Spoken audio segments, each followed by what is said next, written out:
Anong mensahe ang kailangang marinig ng mga Taurus sa buong buwan ng December 2024? Pwedeng nangyayari na to o mangyayari pa lang. Kung hindi man para sa inyo itong magiging reading, edi baka para sa someone na malapit sa inyo o sa someone na kakilala nyo mismo. Baka may lumabas na gender mamaya, gawin nyo na lang energy, masculine at feminine energy. Pwede rin naman na huwag nyo nang pansinin yung gender. Hindi ko masasabi kung anong magiging reading, kung positive ba o negative. Depende sa kung anong mapipick up kong energy.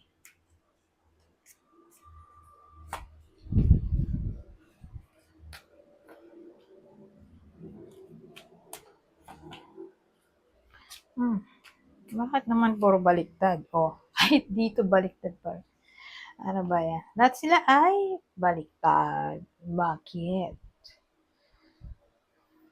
So, probably, relationship reading to dahil may 2 of cups doon. Kaya lang, hiwalay na sila ngayon. Pwede nangyayari na to o mangyayari pa lang. Disconnected na sila sa isa't isa. Maybe due to immaturity, childish behavior, lack of responsibility,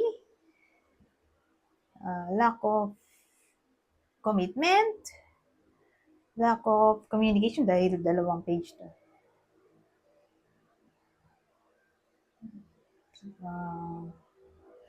Lack of excitement, lack of care. Na yun, ganun ang dating. Sad sila. Kaya naghiwalay. Sad sila sa connection. Okay? Wala namang nabanggit na third party dito. Pero yan yung current situation.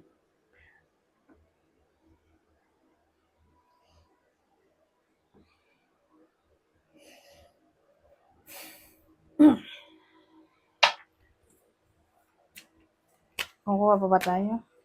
Since mahaba-haba pa ang video, dagdagan pa natin ang information. Para magka-idea tayo.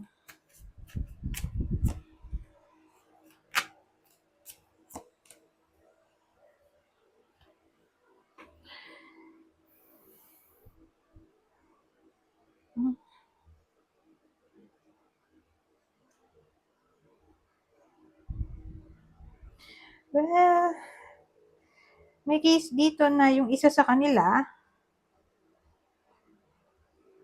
probably nasa 30 to 49 years old. Parang gusto pa mag-reconnect sila.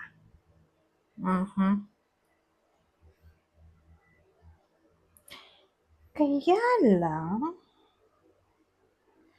may isa na parang ayaw na mag-reconnect.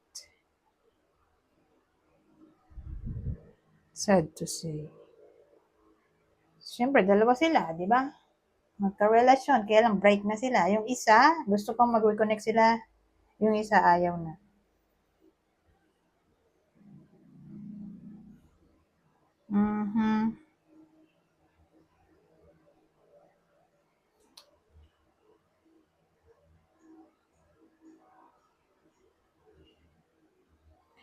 Parang walang interest kasi yung isa. Nasa process na siya ng pag-move on yung isa. Yung isa naman, hindi pa nag-move on. Yung 30. Okay? To 49 years old. Hindi ko alam kung anong edad ng isa. Since may page dito, sabihin natin, yung isa, mas matanda dun sa isa. Okay? Yung isa, nasa 30. Ay, 30.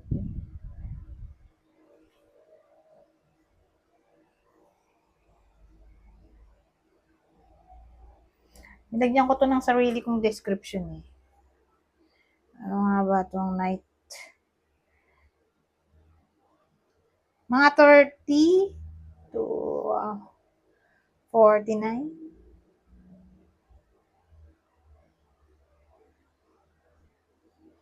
Oh, mga ganun. Oh, 30 to 39. Yung isa, probably 18 o teenager to 29 years old.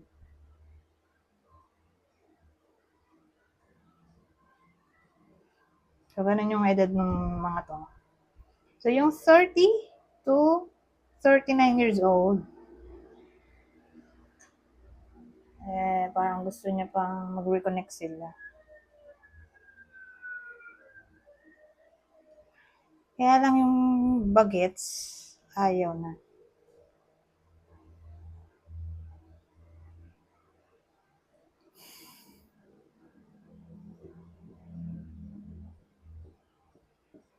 Ganun ang dating sa akin.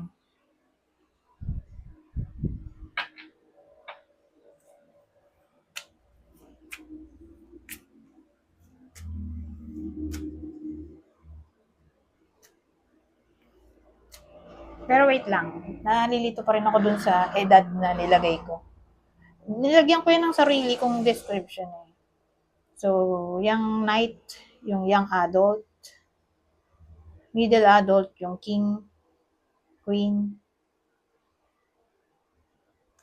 at old adult, yung empress x, emperor, yung page, siya yung adolescent.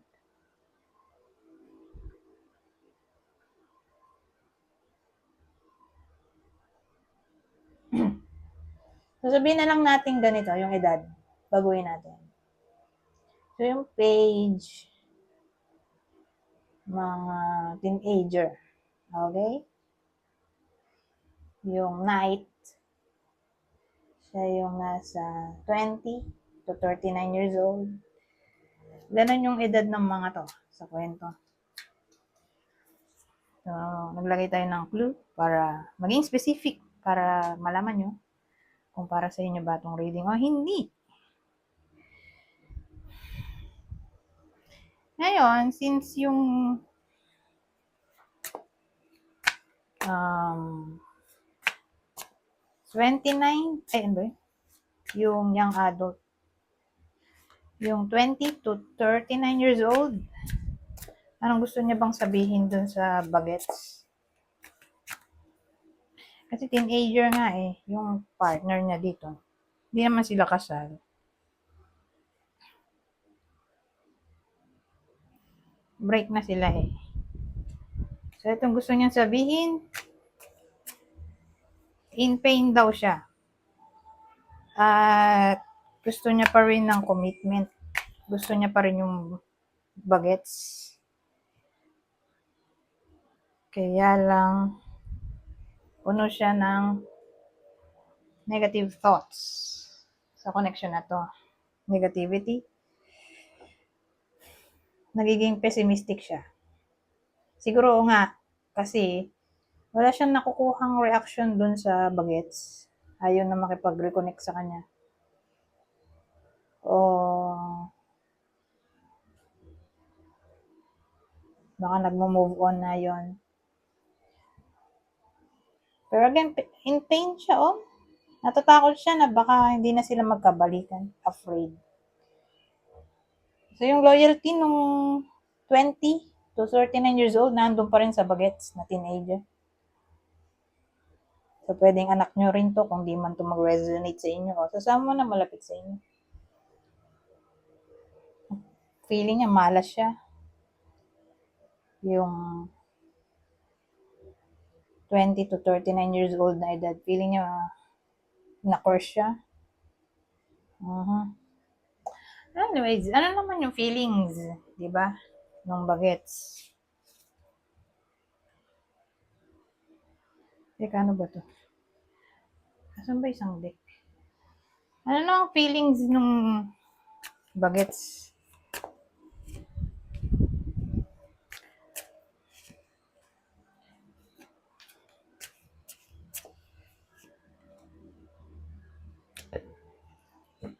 Well, Ang dating sa akin, may divine feminine tayo dito. Hindi ko alam kung sino yung babae o lalaki sa kwento na to. Case to case basis, di ba? Whether siya yung divine feminine o tinuturing niya yung person niya na divine feminine. Kaya lang, binibigyan kasi nung isa, yung 20 to 39 years old, yung bagets, ng mixed signals. Ito yung napifeel niya eh.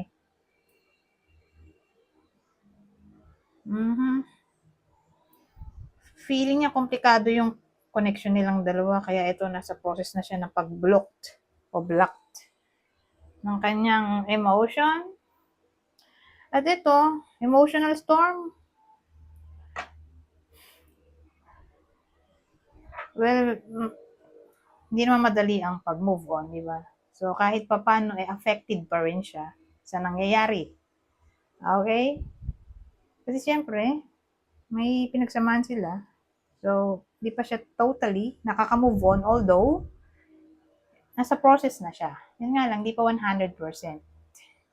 Okay? Na nagle-let go na siya. So, ibig sabihin, any info tungkol dun sa person niya ay pwede maka-affect sa kanya magiging decision. Kasi nga, unstable pa yung feelings niya dito. Although siya na yung kusang lumayo siguro. Kasi nga, binibigyan siya ng mixed signals. Tapos, parang, siguro may ginawa yung 20 to 39 years old na kalokohan kasi may messed up dito, na parang nagpa-turn off dito sa bagets. Kaya ayaw na niya. O masyadong komplikado. Depende. Siguro may mga tao sa paligid nila na nakakapekto sa feelings nitong bagets. Anyway.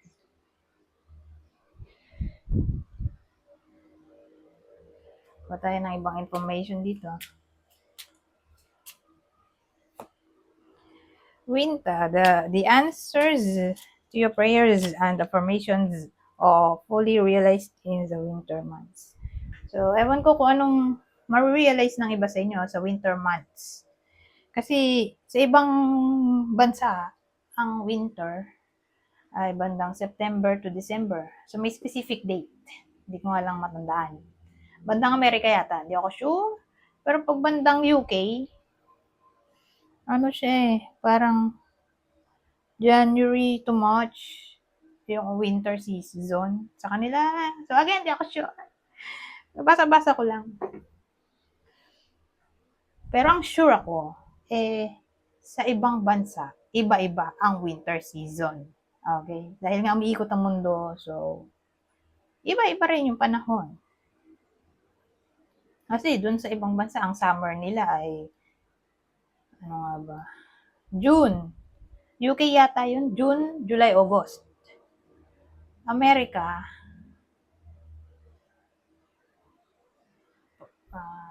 hindi ko sure. Pero parang ganun din eh. Mga ganung panahon din eh.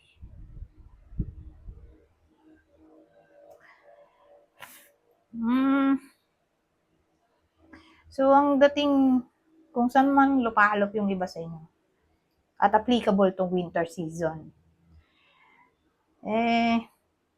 may ma-realize daw sila, okay, sa ganyang panahon. Kasi dito sa Pilipinas, may winter season. Sabagay,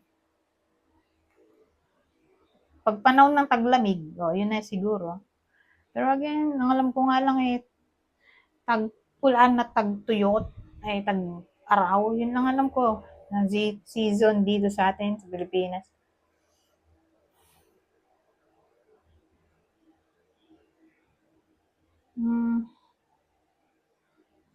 Anyways, pa tayong ibang detalye. Depende sa kung anong ma-realize nyo dito. Pero again, may ma-realize kayo sa ganyang panahon. Ganyang season. Winter season. Business venture. Trust and follow through on a new business idea or career opportunity. So, ang dating sa akin, I-trust nyo lang yung process. Okay? Na para bang sa month na to, mukhang may magbe-venture daw eh. Mag-try ng something new sa kanilang career na para bang suportado kayo ng universe. So may iba sa inyo na magre-resign, tapos maghahanap ulit ng bagong work, o may work na pero baka maghanap pa rin ng bago. So case to case basis, may iba naman na baka magtayo ng sariling business, o may iba naman na baka makipag-collaborate ng business sa kakilala niya. Pero overall, tungkol sa business to, o career, na magta-try ng something new, yung iba sa inyo na magiging suportado kayo ng universe, don't worry. Kung ano mang tatahakin nyo. Kasi yung venture, ang Tagalog ay pakikipagsapalaran. Inom lang ako ng tubig. Dahil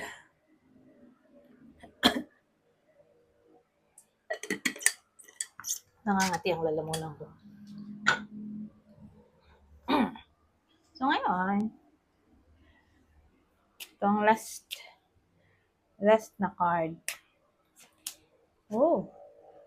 Whom do you need to forgive?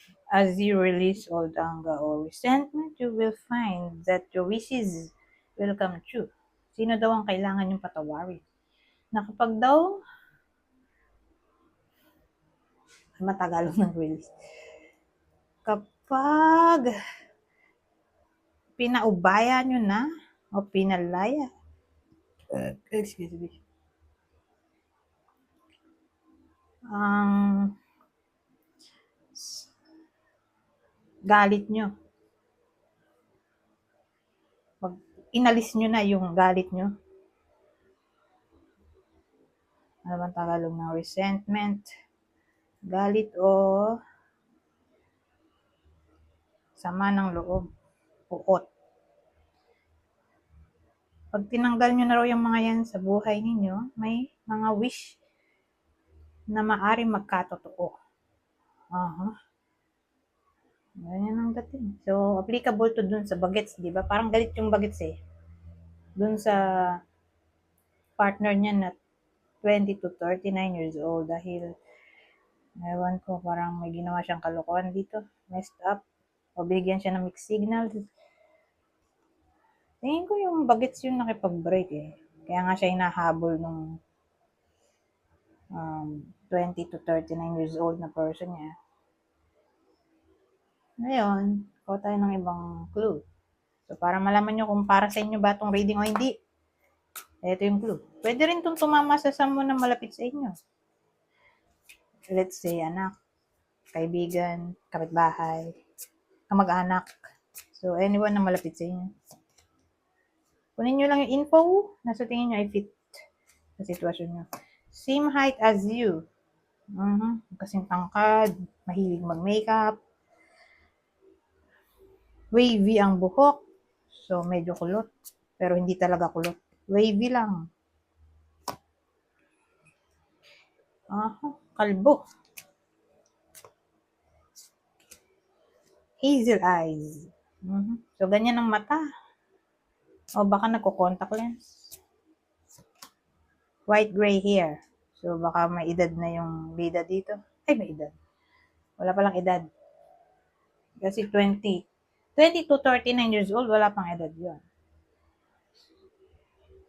Putiin na siguro ang buhok kasi ako, 20 plus lang ako, marami na akong puting buhok. Of teenager pa lang, may puting buhok na ako. So, may mga taong putiin ang buhok, tulad ko. Na ganun nga, pwedeng ganun yung scenario dito. O, nagpapakulay. May ganun talagang tao na mahilig magpakulay ng ganyang kulay ng buhok. Okay? Kasi kanya-kanyang trip yan. May iba na may ash. Yung brown, lalagyan mo ng gray. Ash brown. Ash gray. So, ganun. Depende sa anong kulay. Nalalagyan ng gray. Pero again, kung dito puti yun ang buhok eh. Nagpakulay ng ganyang literal na buhok. So again, kunin nyo lang yung info na sa tingin nyo ay fit sa inyo. Ito naman, zodiac sign ng person dito. Person ng Taurus. Pisces, Gemini, o Leo. Anyways, hanggang dito na lang. Goodbye for now.